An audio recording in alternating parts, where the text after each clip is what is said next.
नमस्कार, एक बार फिर से आपका स्वागत है कलाम एकेडमी के डिजिटल प्लेटफॉर्म पर, जहां पर इस वीडियो में हम चर्चा करने जा रहे हैं, डिस्कशन करने जा रहे हैं व्यक्तित्व के मापन से संबंधित कुछ महत्वपूर्ण तथ्यों पर।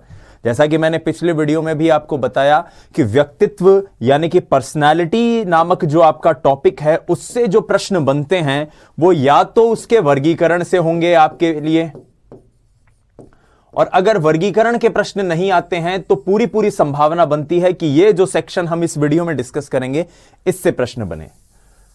व्यक्तित्व का मापन, ये शब्द बोलते ही एक बार तो कंफ्यूजन होना चाहिए कि क्या व्यक्तित्व को वाकई में मापा जा सकता है। तो लेमन टर्म्स में बात करें तो हां, लेकिन मनोवैज्ञानिक टर्म्स में नहीं, क्योंकि व्यक्तित्व को मापने की कोई गणितीय इकाई तो हो नहीं सकती कि इसका व्यक्तित्व 5 किलो है या 5 ग्राम है, इस प्रकार से। हां, कुछ पक्षों का अध्ययन करके आप किसी व्यक्तित्व के बारे में सापेक्ष रूप से कुछ बता सकते हो। ठीक है, निरपेक्ष रूप से कुछ भी नहीं बताया जा सकता, सापेक्ष रूप से हम किसी भी व्यक्ति के व्यक्तित्व के बारे में कुछ बता सकते हैं। और आइए इस वीडियो में हम उसी चीज के ऊपर चर्चा करने की कोशिश करते हैं। अब जब हम चर्चा करते हैं तो सबसे पहले एक व्यक्ति का नाम आता है और उनका नाम होता है गॉर्डन आलपोर्ट। आलपोर्ट का मत था, उनका कथन था, उनका कहना था कि किसी भी व्यक्ति के व्यक्तित्व के बारे में अगर कुछ भी जानना है तो सबसे बढ़िया तरीका है उसी व्यक्ति से खुद ही पूछ लो कि भाई आपको गुस्सा आता है? उसने कहा हां। आपको अकेलापन महसूस होता है? हां।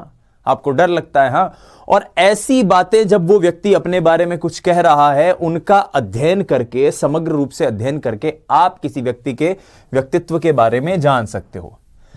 लेकिन इस तरीके में कुछ कमियां हैं, गलतियां हैं, दिक्कतें हैं। दिक्कतें क्या कि क्या पता वो व्यक्ति अपने बारे में वो बातें बता ही ना पाए या वो छुपा ले।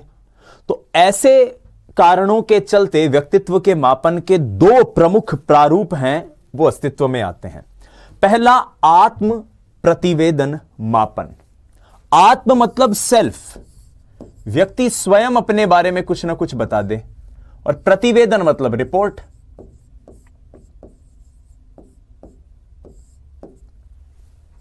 व्यक्ति खुद ही अपने बारे में बता दे कि भाई उसके खुद के बारे में वो स्वयं ही प्रतिवेदन प्रस्तुत कर दे, तो उसके आधार पर आप माप सकते हो। और दूसरा तरीका इसका असेसमेंट का है, वो है प्रक्षेपी तकनीक यानी कि प्रोजेक्शन।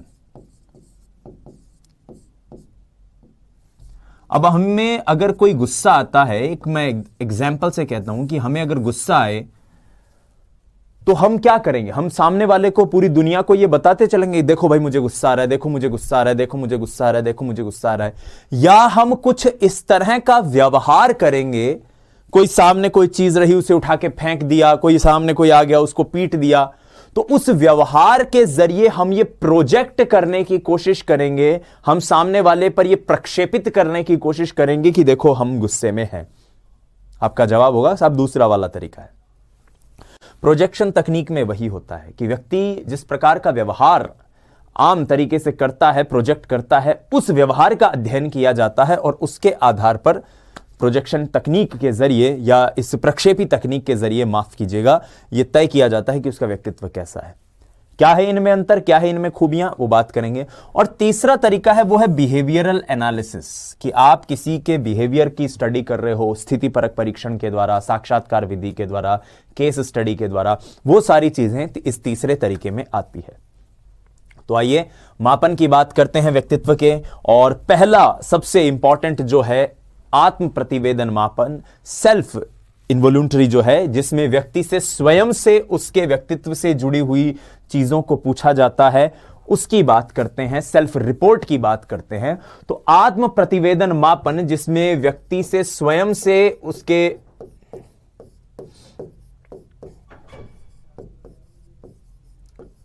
स्वयं से पूछा जाता है।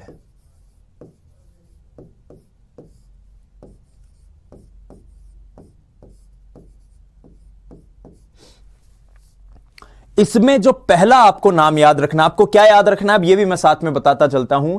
आपको पहली बात तो ये याद रखनी है कि सबसे इंपॉर्टेंट है 2, पहली आत्म प्रतिवेदन जिसमें व्यक्ति खुद बता दे अपने बारे में, और दूसरा उसके बारे में कुछ मनोवैज्ञानिक जो हैं, क्लिनिकल साइकोलॉजिस्ट जो हैं, वो पता करें। और तीसरा है व्यवहार परक विश्लेषण। ये तीन चीजें सबसे इंपॉर्टेंट है, तो इन दो की बात हम सबसे ज्यादा करेंगे।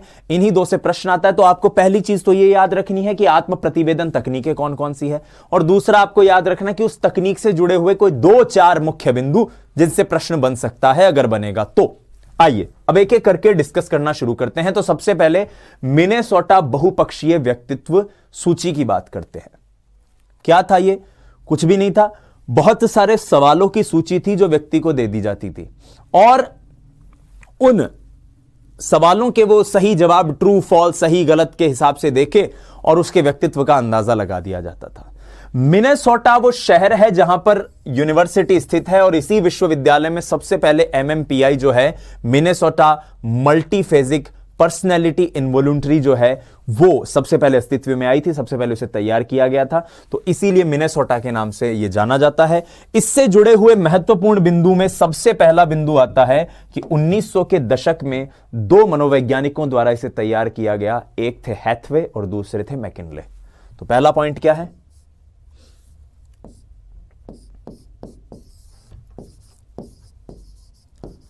हैथवे व मैकिनले द्वारा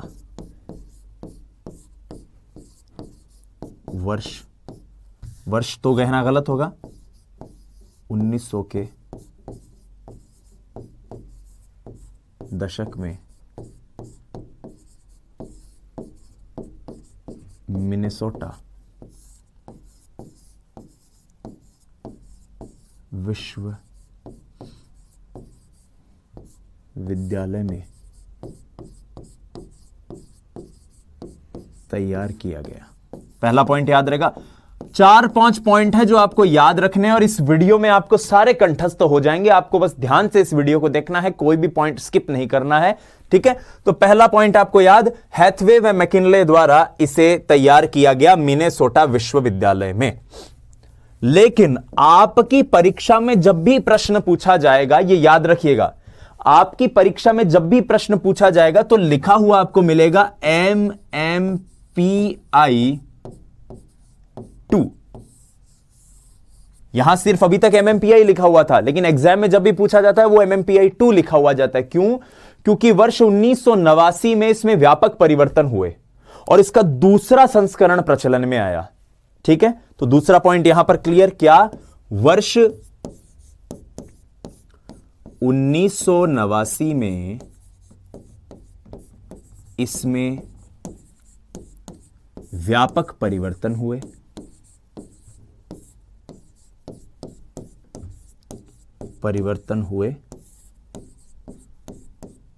और इसका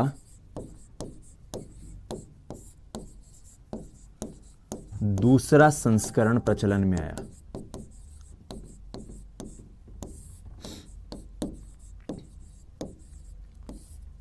में आया। क्लियर है? 2 पॉइंट क्लियर, ठीक है? 1900 के दशक में बना, मिनेसोटा विश्वविद्यालय में तैयार किया, हैथवे मैकिनले द्वारा तैयार हुआ, 2 मनोवैज्ञानिक थे। 1989 में व्यापक परिवर्तन हुए, दूसरा संस्करण प्रचलन में आया। अब इसमें है क्या? तो एक संख्या है आपको याद रखनी है, और वो संख्या कितनी है? 567। कितनी संख्या है? 567। अब ये 567 क्या है? ये 567 567 इसमें कथन है, इसमें 567 कथन है जिनके सही अथवा गलत जवाब देने होते हैं।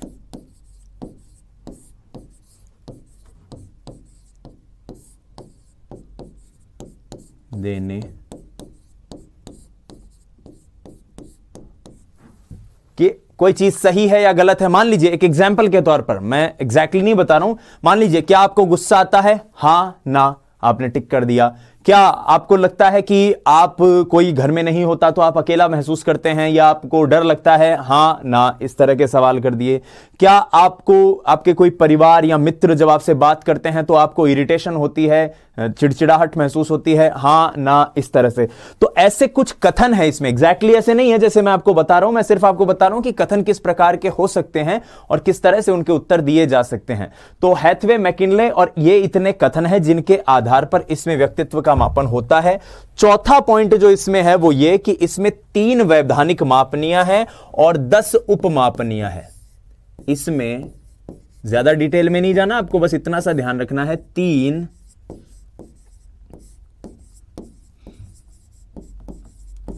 वैधानिक मापनियां। और ये 3 वैधानिक मापनियां क्या है? एल, एम और के। व 10 उप मापनियां हैं। ठीक है, ये 2 चीज और याद रह जाएगी। अंतिम पॉइंट, 5वां पॉइंट जो इसमें याद रखना है वो ये कि जोधपुर शहर में मलिक सर और जोशी सर, ये 2 बड़े महत्वपूर्ण मनोवैज्ञानिक हैं हमारे भारत के, हमारे राजस्थान के। Malik sir, Joshi sir. Malik sir और जोशी सर ने मिलकर इसका भारतीय संस्करण तैयार किया। और भारतीय संस्करण कैसे तैयार होगा? एक चीज याद रखनी है, क्योंकि जोधपुर में तैयार हुआ है, वो मिनेसोटा विश्वविद्यालय में तैयार हुआ था, इसलिए इसका नाम मिनेसोटा बहुपक्षीय व्यक्तित्व सूची था। ये जोधपुर में तैयार हुआ है तो इसका नाम क्या होगा? जोधपुर बहुपक्षीय व्यक्तित्व सूची। तो मलिक सर एवं जोशी सर द्वारा इसका भारतीय संस्करण तैयार हुआ, तो ये आप लिख लेंगे, मलिक सर व द्वारा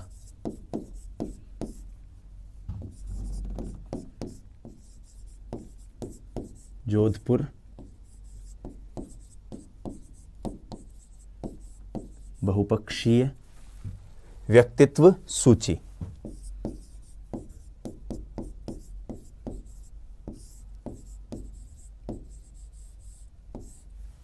तैयार की गई।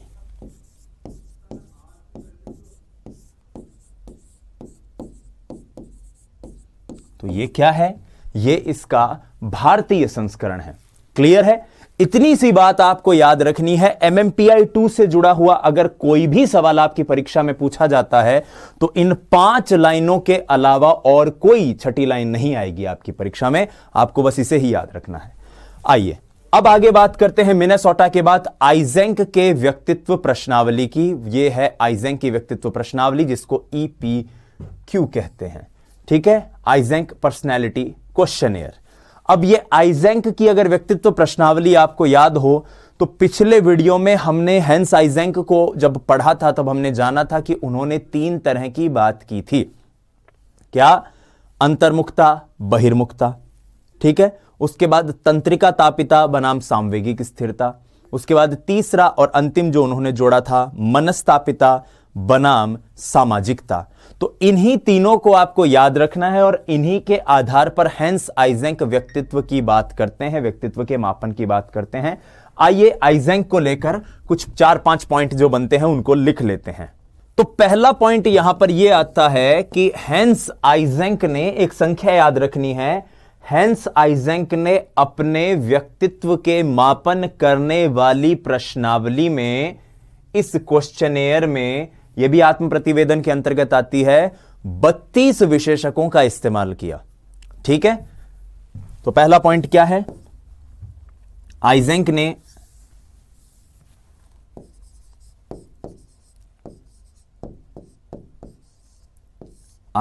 ने अपनी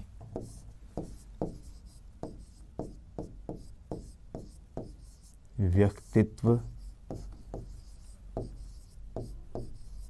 प्रश्नावली में 32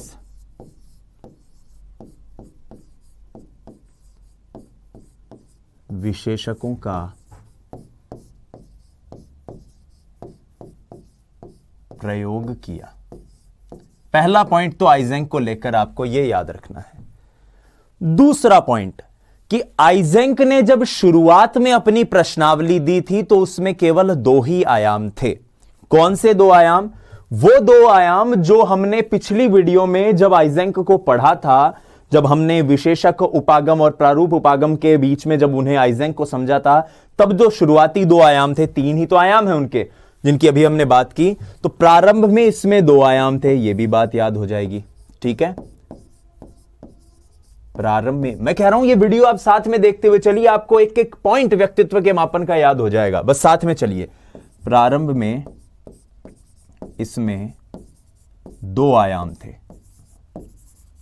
अब आइजेंक के वो 2 आयाम आपको याद होंगे, हमने पिछले वीडियो में देखा है। कौन कौन से थे आयाम? पहला,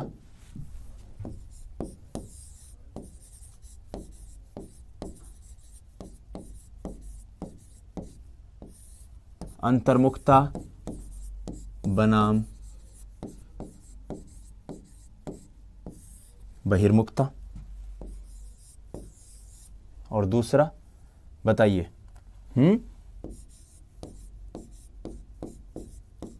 तंत्रिका तापिता, न्यूरोटिसिज्म, याद है? बनाम इमोशनल स्टेबिलिटी, सामवेगिक स्थिरता।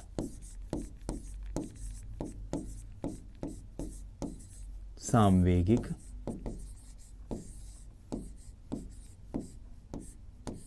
स्थिरता। ठीक है, अपनी व्यक्तित्व प्रश्नावली में 32 विशेषकों का प्रयोग किया। 2 आयाम थे, अंतर्मुखता बहिर्मुखता, तंत्रिका तापिता बनाम सामवेगिक स्थिरता। बाद में आइजेंक ने इसमें तीसरा आयाम जोड़ा। कौन सा आयाम जोड़ा? तीसरा आयाम जोड़ा। बाद में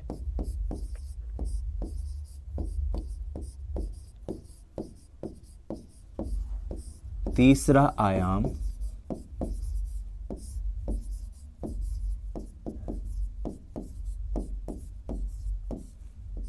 मनस्तापिता जोड़ा गया। अब मनस्तापिता वाले लोग कौन हैं? याद रखिए, हमने पिछली वीडियो में देखा है, वो जो आक्रामक हो, वो जो अहम केंद्रवादी हो, वो जो समाज के तौर तरीकों को स्वीकार नहीं करते हो, समाज से उच्छृंखल होते हुए अराजकता की ओर हो, सामाजिक नियमों के कायदे को नहीं मानते हैं। तो जिनके इस स्कोर में, इस आयाम में हायर स्कोर होगा, जिनके ज्यादा मार्क्स होंगे, जिनके ज्यादा नंबर आएंगे इसमें, वो मनस्तापिता से ग्रसित होंगे। और जिनके नंबर नहीं आएंगे, कम आएंगे, तो उनमें मनस्तापिता कम होगी, यानी वो सामाजिक रूप से सही होंगे या सामाजिकता के गुण उनके अंदर होंगे। आइजेंक की व्यक्तित्व प्रश्नावली से जुड़े हुए यही तथ्य हैं जो आपको जानने हैं। इसके बाद आते हैं 16 व्यक्तित्व कारक प्रश्नावली, 16 पर्सनैलिटी फैक्टर, जिसके प्रतिपादक हैं कैटल। कैटल जिसके प्रतिपादक हैं, तो कैटल का नाम आपको याद रखना है।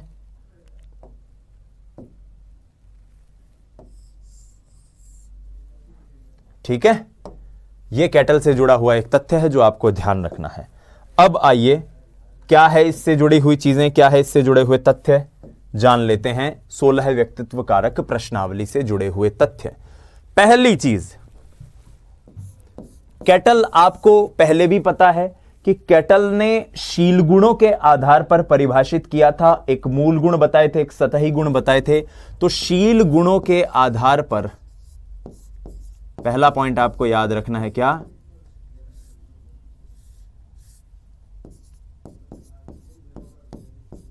शील गुणों के आधार पर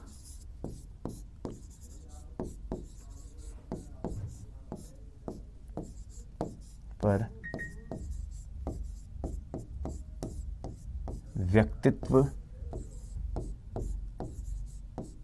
का मापन या फिर विश्लेषण, कुछ भी कह दो। पहली चीज, शील गुणों के आधार पर। दूसरी चीज कि इसमें इंपॉर्टेंट बात क्या है जो आपको याद रखनी है, वो ये कि यह उच्च विद्यालय के स्तर के विद्यार्थियों और वयस्कों पर प्रयोग की जा सकती है। यह वयस्कों व उच्च विद्यालय के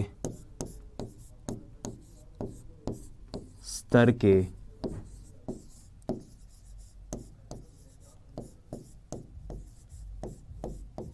विद्यार्थियों पर प्रयोग की जा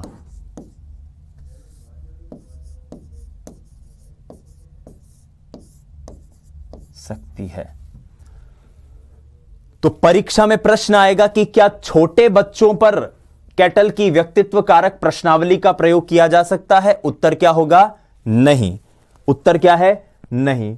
तो सबसे इंपॉर्टेंट क्या चीज है? यौवन या युवाओं के ऊपर, युवावस्था। यह पॉइंट आपको याद रखना है। इस पॉइंट को किसी भी सूरत हाल में मिस नहीं करना है। तीसरा पॉइंट जो कैटल से जुड़ा हुआ है वो बात करता है व्यावसायिकता का। क्या है कि यह है व्यावसायिक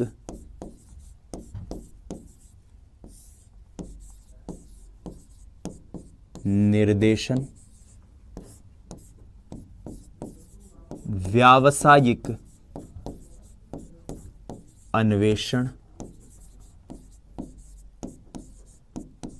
और तीसरा व्यावसायिक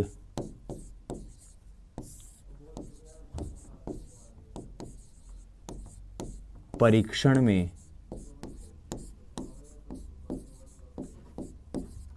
प्रयोग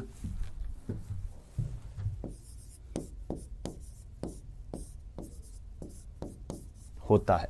ठीक है, व्यावसायिक निर्देशन, व्यावसायिक अन्वेषण, व्यावसायिक परीक्षण में प्रयोग होता है। लेकिन जो चीज आपको याद रखनी है वो ये कि कितने कारकों के आधार पर कैटल ने अपनी ये प्रश्नावली तैयार करी है? 16 कारकों के आधार पर। आइजैक ने 32 कारकों के आधार पर तैयार की थी। वयस्कों और उच्च विद्यालय स्तर के बच्चों पर प्रयोग की जा सकती है, यानी कि छोटे बच्चों पर इसका प्रयोग नहीं किया जा सकता। यह बात आपको याद रखनी है।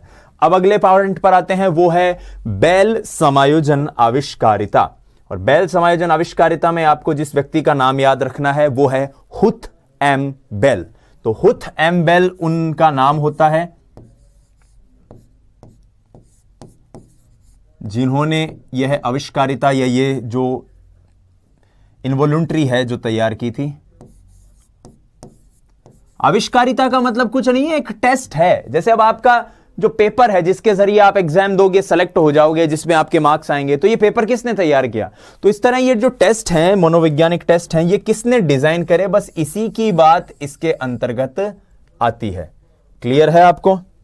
ठीक है, बस इतनी सी चीज हमें याद रखनी है, बाकी हमारा काम बन जाएगा।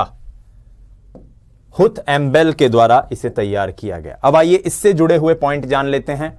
तो पहला पॉइंट जो यहां से याद आता है आपको, यह आपको याद रखना है कि बेल समायोजन आविष्कारिता में व्यक्तित्व शब्द नहीं जुड़ा हुआ है, बल्कि समायोजन शब्द जुड़ा हुआ है। क्या जुड़ा हुआ है? समायोजन शब्द। तो आपको पहला पॉइंट यहां पर बन जाता है कि यह समायोजन से जुड़ी हुई, समायोजन से संबंधित कठिनाइयों को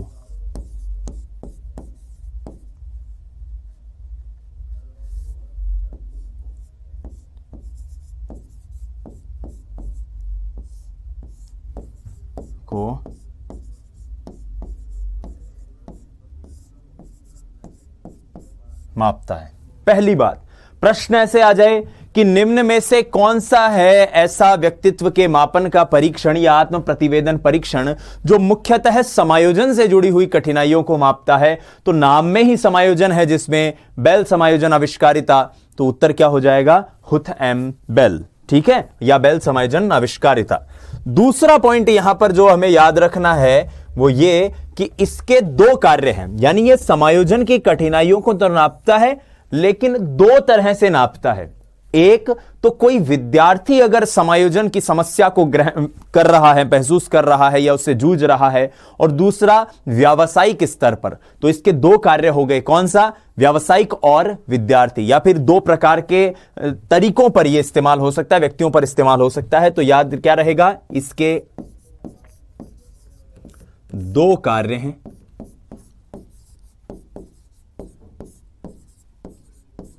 क्या क्या,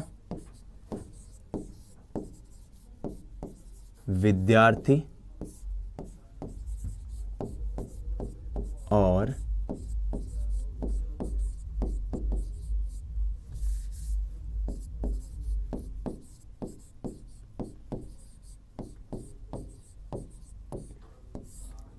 व्यावसायिकता। ठीक है, दो इसके पार्ट हमें पता चल गए, पहला है विद्यार्थी और दूसरा क्या है, व्यावसायिकता या फिर व्यावसायिक। अब एक चीज, विद्यार्थी का जो पक्ष है इसमें, पहले विद्यार्थी की बात करते हैं।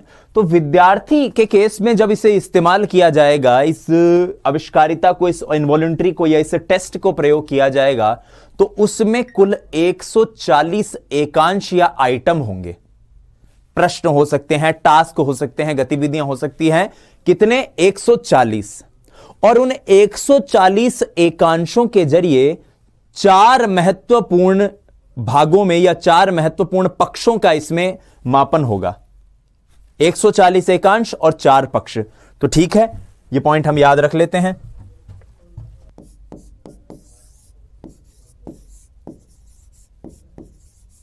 विद्यार्थी में जब इसे विद्यार्थी के लिए इस्तेमाल किया जाएगा, 140 एकांश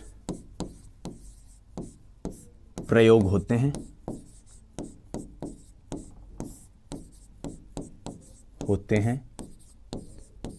और 4 महत्वपूर्ण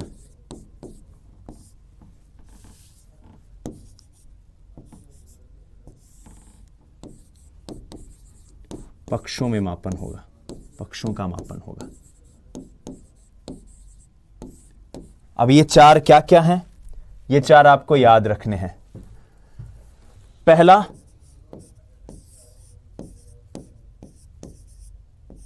गृह, दूसरा स्वास्थ्य, तीसरा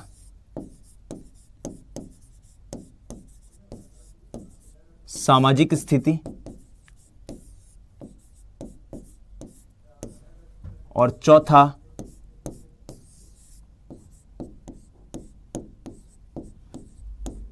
संवेगात्मक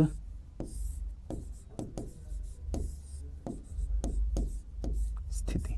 ठीक है, तो आपको ये क्लियर रहेगा, ग्रह, स्वास्थ्य, सामाजिक स्थिति, संवेगात्मक स्थिति, ये 4 पक्ष हैं जिनमें मापन होगा 140 एकांशों का प्रयोग करके। कब, जब हम बात कर रहे हैं विद्यार्थी की, जब हम बात कर रहे हैं किसकी, विद्यार्थी की। तो यह चीज आपको याद रखनी है कि विद्यार्थी के केस में ये 4 चीजें प्रयोग में होगी।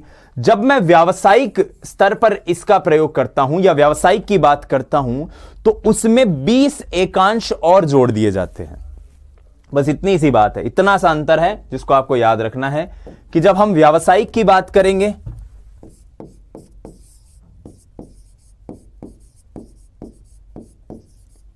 साइक में 20 एकांश जोड़ दिए जाएंगे, 20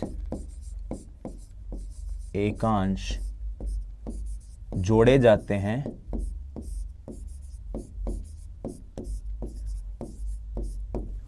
और यहां पर मापन कितने पक्षों का होगा, 5 पक्षों का, और 5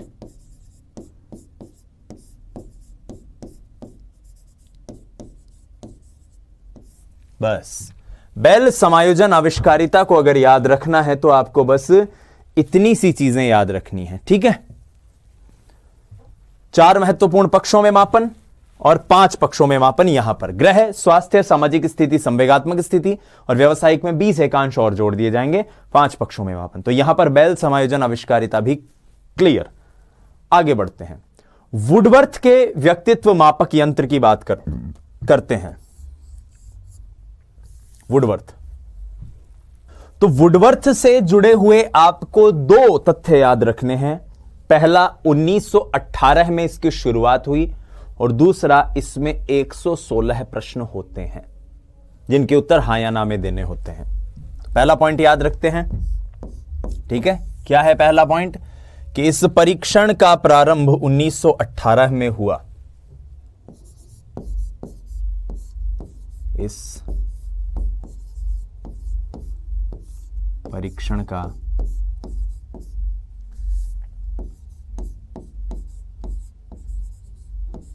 प्रारंभ 1918 में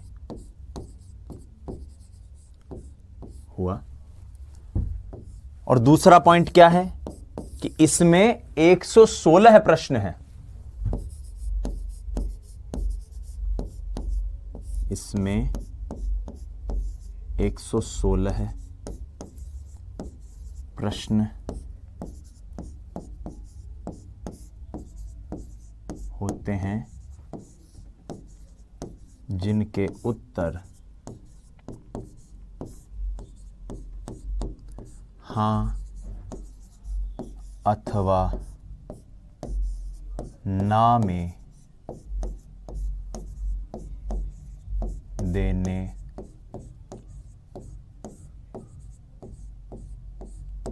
होते हैं।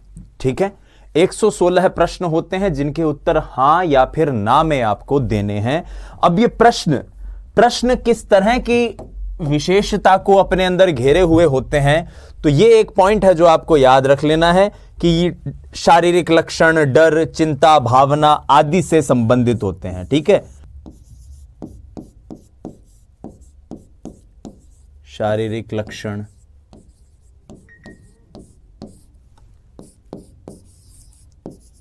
डर, चिंता,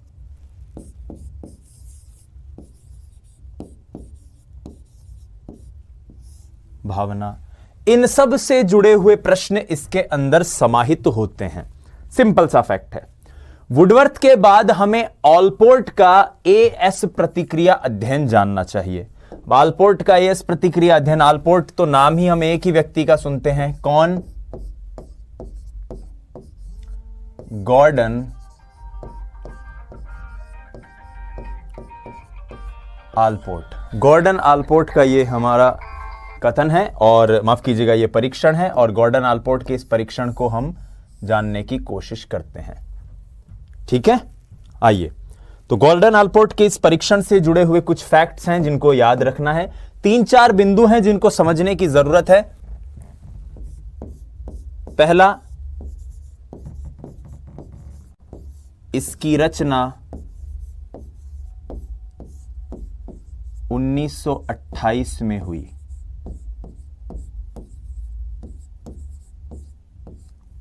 क्लियर? पहला पॉइंट कि इसकी रचना कब हुई थी? 1928 में। 1939 में इसका पुनर्संस्करण आया। 1939 में, माफ कीजिएगा, में इसका दूसरा संस्करण आया। सिंपल सा पॉइंट है, याद रह जाएगा। इसे 2 भागों में बांटा जा सकता है, एक पुरुषों के लिए, एक महिलाओं के लिए। पुरुष वाले में 33 प्रश्न होते हैं, महिलाओं वाले में 34 प्रश्न होते हैं। बस ये एक पॉइंट और है जो आपको याद रखना है। तो ठीक है, क्या क्या पॉइंट मिले हमें यहां पर? ठीक है, इसे 2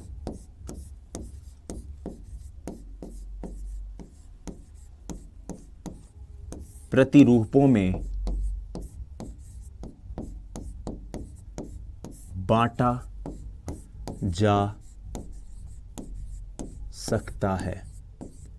दो प्रतिरूपों में इसे बांट सकते हैं, पहला पुरुषों के लिए और दूसरा महिलाओं के लिए। तो पुरुषों के लिए जब ये होगा तो उसमें कितने प्रश्न होंगे? 33 प्रश्न। महिलाओं के लिए जब होगा तो 34 प्रश्न। बस इतनी सी बात है जो आपको याद रखनी है। पुरुष,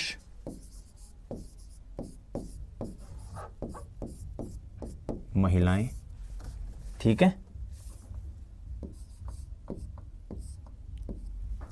तो दो चीजें जो आपको याद रखनी है इसके अंतर्गत, बस, और अपना काम हो जाएगा, ठीक है। पुरुष वाले केस में कितने प्रश्न होंगे बता दीजिए? पुरुष के केस में होंगे भाई साथियों 33 प्रश्न, और महिला में 34 प्रश्न। मतलब महिलाओं के लिए हो सकता है कोई एक एक्स्ट्रा एक और क्वेश्चन दे दिया हो।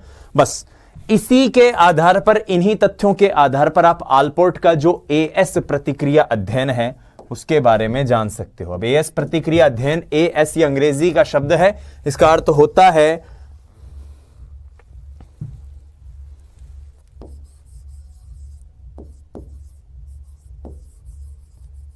ascendance,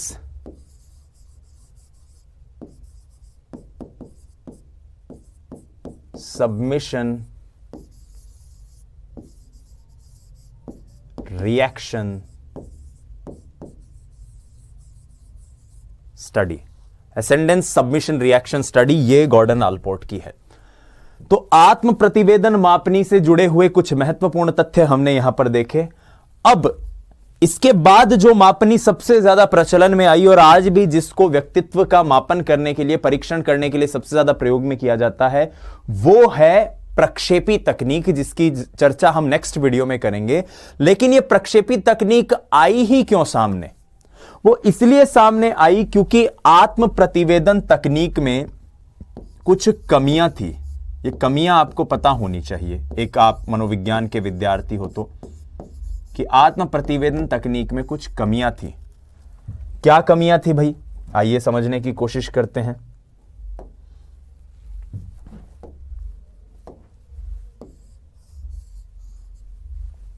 क्या कमियां थी, आइए जानने की कोशिश करते हैं।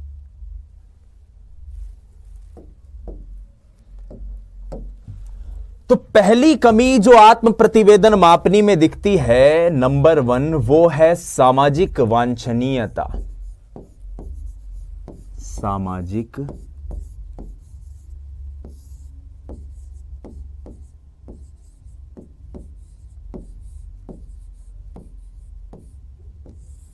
और दूसरी कमी जो आत्म प्रतिवेदन तकनीक में देखने को मिलती है वो है अनुमनन। अब ये क्या है, अभी समझने की कोशिश करते हैं। पहले मैं आपको सरल भाषा में समझाता हूं। आत्म प्रतिवेदन तकनीक के बारे में गॉर्डन आलपोर्ट ने कहा कि व्यक्ति के व्यक्तित्व से जुड़ी हुई जो भी खूबियां, खामियां, सही, गलत, उचित, अनुचित है, वो उससे खुद से पूछ लो। अब मान लो कोई एक बड़ा व्यक्ति हो, इज्जतदार व्यक्ति हो, समाज में काफी उसकी इज्जत और रुतबा हो, लेकिन ऐसी किसी व्यक्तित्व की परेशानी से जूझ रहा हो, किसी मनोविकार से जूझ रहा हो, तो क्या वो अपने बारे में सही सही रिपोर्ट दे पाएगा? मान लो एक समाज के उच्च वर्ग से आता हुआ व्यक्ति है और इतना गुस्सा है उसके अंदर, या मैं एक एग्जांपल दे रहा हूं, व्यक्तित्व में एक थोड़ी सी समस्या है, बहुत जल्दी गुस्सा हो जाता है और गुस्से में अपने परिवार के लोगों को, कई बार वो अपनी पत्नी पर हाथ छोड़ देता है, कई बार अपने बच्चों को पीटने लग जाता है। तो सामाजिक वांछनीयता, समाज एक बड़े व्यक्ति की ऐसी छवि को स्वीकार नहीं करेगा, तो वो क्या अपने बारे में सही सही बताएगा? नहीं। तो कई बार ऐसा होता है कि आत्म प्रतिवेदन तकनीक, क्योंकि हाँ ना के जवाब आपको खुद को देने होते हैं, आपको खुद को लगता है कि यार मेरे अंदर ये दिक्कत है, लेकिन मैं सामने वाले को या डॉक्टर को या किसी को ये बता दूंगा कि मेरे साथ ये समस्या है, तो ये मेरे बारे में क्या सोचेगा? और इस सामाजिक वांछनीयता के कारण लगभग लोग अपने बारे में सही रिपोर्ट नहीं बता पाते, नंबर 1। नंबर 2, अनुमनन। सामने वाला व्यक्ति जो आपका परीक्षण कर रहा है, कई बार आप उसकी हां में हां मिला देते हो, हां हां हां आप जो कह रहे हो सही कह रहे हो, हां हां हां। तो आप अपने बारे में सही आकलन तब भी नहीं कर पाए, आप खुद भी सही नहीं कर पाए, और वो अगर कुछ कह रहा है तो आप अपने बारे में सही नहीं बता रहे, उसने जो कहा आपने मान लिया कि हाँ यार आप कह रहे हो, हाँ हाँ हाँ ऐसा होता है, ऐसा होता है, ठीक है। कई बार ऐसा होता है ना, डॉक्टर हमारे पास, हम डॉक्टर को दिखाने जाते हैं तो डॉक्टर कहता है कि पेट में दर्द हो रहा है क्या? बोला हाँ साहब। जुकाम भी लग रही है? हाँ साहब। सांस लेने में भी तकलीफ होती है? अब सांस लेने में मान लो तकलीफ नहीं हो, लेकिन हम डॉक्टर कहते हैं हाँ हाँ हाँ होती है साहब सांस लेने में तकलीफ। तो क्या पता डॉक्टर ने ये जो प्रश्न पूछा था इसके आधार पर वो कोई ऐसी गोली लिख दे जिसकी हमें जरूरत ही नहीं हो। समझ रहे हो? तो ये अनुमनन और सामाजिक वांछनीयता दो बड़ी खामियां हैं किसकी? आत्म प्रतिवेदन तकनीक की। ठीक है, तो पहला क्या है? सामाजिक दायरे से प्रभावित होकर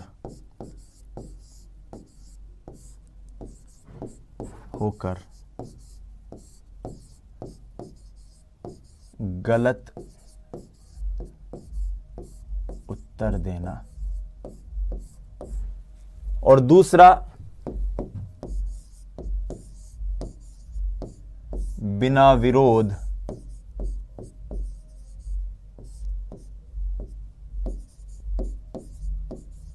मौन स्वीकृति। उसने बोला कि ऐसा होता है, हाँ होता है, ऐसा होता है। तो मौन स्वीकृति भी एक तरह से गलत उत्तर देना ही है, लेकिन ये दो तरह के टर्म्स हैं जो इस्तेमाल होती हैं इस आत्म प्रतिवेदन मापन की कमियों को बताने के लिए। आत्म प्रतिवेदन मापन की इस कमियों को हमने जो इस वीडियो में देखा, इस वीडियो में हम बस इतना ही रखेंगे। अगली वीडियो में हम प्रक्षेपी तकनीक की बात करेंगे।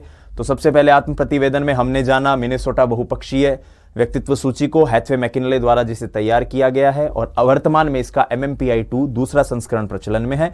ठीक है, 567 इसमें कथन है, सही और गलत का जवाब देना है। 3 वैधानिक मापनियां हैं। मलिक सर, जोशी सर ने इसका भारतीय संस्करण तैयार किया है। आइजैक की प्रश्नावली में 32 विशेषकों का प्रयोग होता है। अंतर्मुखता, बहिर्मुखता, तंत्रिका, तापिता, और ये सारी चीजें इसके अंतर्गत शामिल है।